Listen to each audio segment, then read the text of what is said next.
मध्य प्रदेश में पिछले 24 घंटे में कोरोना के 2,857 केस सामने आए। वहीं प्रदेश में संक्रमण की दर 4% पर पहुंच गई। मध्य प्रदेश में एक्टिव केस अब 10,987 तक जा पहुंचे। कोरोना वायरस के करीब 4 वेरिएंट प्रदेश में सक्रिय होने की बात सामने आई, जो चिंता का सबब है। पिछले 2 महीने में जिन 2400 सैंपल्स को जीनोम सीक्वेंसिंग के लिए एनसीडीसी भेजा गया था, उनकी रिपोर्ट आ चुकी है। इसके मुताबिक 2400 सैंपल में 1678 सैंपल में टोटल म्यूटेशन, 20 में डबल म्यूटेशन, 12 में डेल्टा प्लस और 89 में अल्फा वेरिएंट सामने आया है। ग्वालियर में पिछले 24 घंटे में कोरोना के 298 नए केस मिले। क्राइम ब्रांच के 20 कर्मचारी अधिकारी भी संक्रमित पाए गए।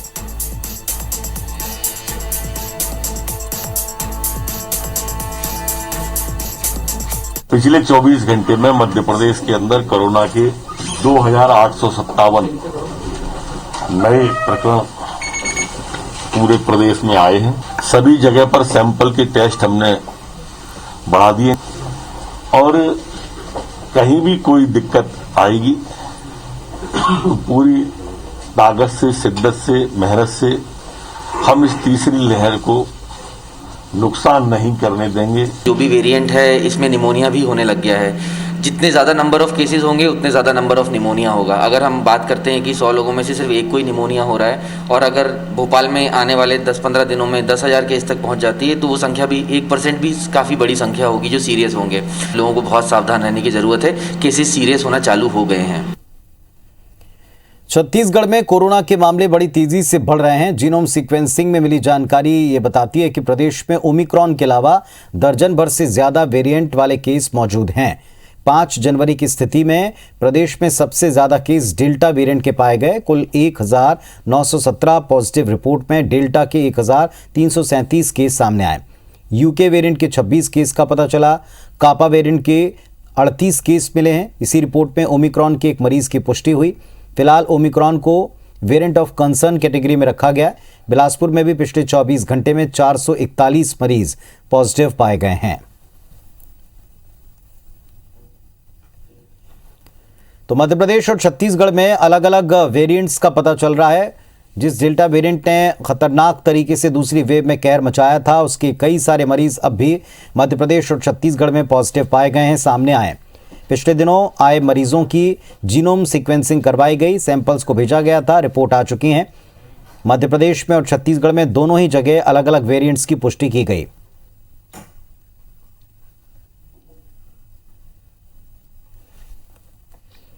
और 2 सहयोगी हमारे साथ में जुड़ गए हैं। नीलम जुड़ी है भोपाल से, राजेश ठाकुर जुड़े रायपुर से। पहले नीलम के पास चलते हैं। नीलम, सीक्वेंसिंग में कई सारे वेरिएंट्स भी पाए जा रहे हैं और चिंता बढ़ रही है बढ़ते मरीजों के साथ।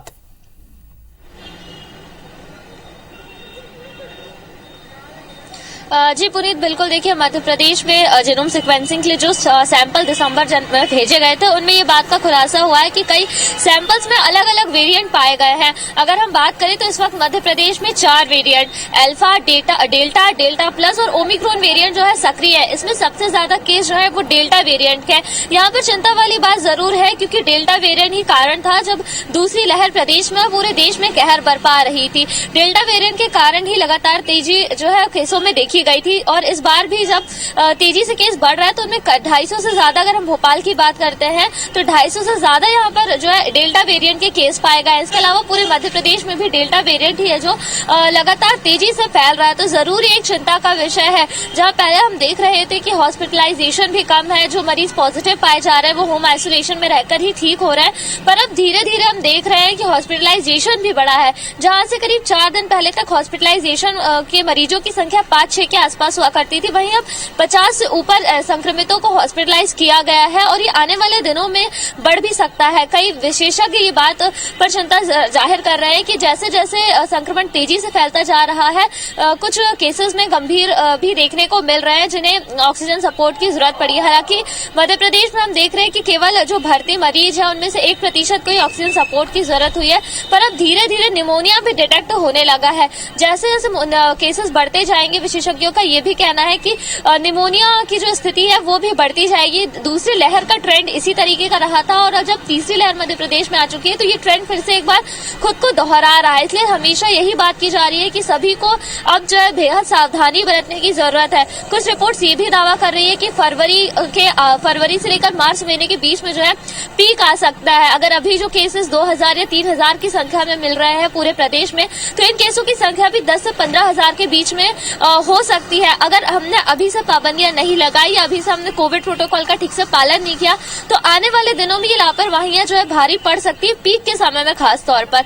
वहीं अगर हम देख रहे हैं तो वैक्सीनेशन का काम काफी तेजी से मध्य प्रदेश में हो रहा है और इसका असर भी जो है देखने को मिल रहा है। जो मरीज संक्रमित होकर एडमिट हो रहे हैं, अगर उन्होंने वैक्सीन के दोनों डोज लगाई है तो वो अच्छी स्थिति में है या उनका जो संक्रमण है वो बहुत जल्दी खत्म भी हो रहा है। तो लगातार जो है राज्य सरकार समेत सभी डॉक्टर्स यही कह रहे हैं कि वैक्सीनेशन जो है समय पर हो और जिस तरीके से केस बढ़ रहे हैं उसको नियंत्रण करने के लिए काम किया जाना चाहिए। और मुख्यमंत्री शिवराज सिंह चौहान भी लगातार जो है समीक्षा बैठ के ले रहे हैं अलग अलग विभागों की भी, और जिन जिन क्षेत्रों में कोरोना का इफेक्ट देखने को मिल रहा है वहां पर जो है नए दिशा निर्देश भी जारी किए जा रहे हैं। पुनीत, चलिए राजेश भी हमारे साथ में जुड़े हुए हैं। राजेश, यहाँ भी जीनोम सीक्वेंसिंग की रिपोर्ट आ गई है और यहाँ भी एक से ज़्यादा वेरिएंट हैं जो दिखाई पड़े हैं अलग अलग मरीजों में, संख्या भी बढ़ रही।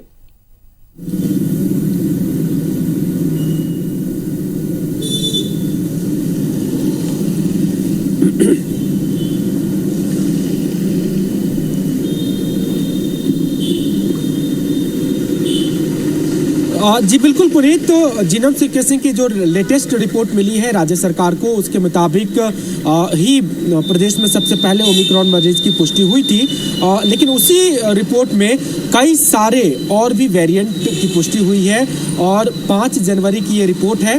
उस स्थिति में प्रदेश में जो एक्टिव मरीज थे उसमें सबसे ज़्यादा केस डेल्टा मरीज के थे। करीब 1900 के आसपास का वो सैंपल था जो रिपोर्ट आई थी और उसमें 1300 से ज़्यादा जो पॉजिटिव थे वो सिर्फ डेल्टा वेरिएंट के थे। इसके अलावा कापा, यूके वेरिएंट और बी कंस्टिट्यूट करते हैं जो पॉजिटिव केसेस आते हैं उसके। लेकिन उसमें स्वास्थ्य विभाग का ये कहना है कि जो केंद्र सरकार ने वेरिएंट ऑफ कंसर्न और वेरिएंट ऑफ इंटरेस्ट जो 2 कैटेगरी बांटी है उसमें ओमिक्रॉन को छोड़ करके बाकी जितने भी वेरिएंट के केस आए हैं वो सिर्फ वेरिएंट ऑफ कंसर्न है, वेरिएंट ऑफ इंटरेस्ट है, कंसर्न नहीं है। कंसर्न डेल्टा प्लस है, ओमिक्रॉन है जो बहुत घातक होते हैं, लोगों को गंभीर रूप से बीमार कर डालते हैं। लेकिन इसमें थोड़ी सी मुश्किल ये है कि चूंकि ये रिपोर्ट सिर्फ 5 जनवरी तक की स्थिति में है, तब केसेस बहुत कम आ रहे थे। आज की हज़ारों केस एक साथ में आते हैं, 4000 के केस करीब पिछले दिन आए हैं। तो ये जब तक और सीक्वेंस की रिपोर्ट आती है तब रियल स्थिति पता चलेगी कि ओमिक्रॉन के और कितने मामले बढ़ गए या फिर किसी नए वेरिएंट की एंट्री तो इसमें नहीं हुई है। लेकिन जो लेटेस्ट रिपोर्ट है वो ये बताती है कि प्रदेश में ओमिक्रॉन के अलावा करीब 1 दर्जन भर और दूसरे इंटरेस्ट वेरिएंट भी मौजूद हैं। लेकिन इंटरेस्ट जो वेरिएंट ऑफ इंटरेस्ट है वो है, बस कंसर्न नहीं है। ये फिलहाल एक राहत की बात हो सकती है। जी पुनीत, चलिए आप दोनों का बहुत शुक्रिया इस पूरे अपडेट के लिए। तो दोनों ही स्टेट में, दोनों ही राज्यों में अलग अलग वेरिएंट्स मिले हैं। सतर्कता बरतने की बहुत आवश्यकता है और लगातार सीक्वेंसिंग की मांग भी की जा रही है।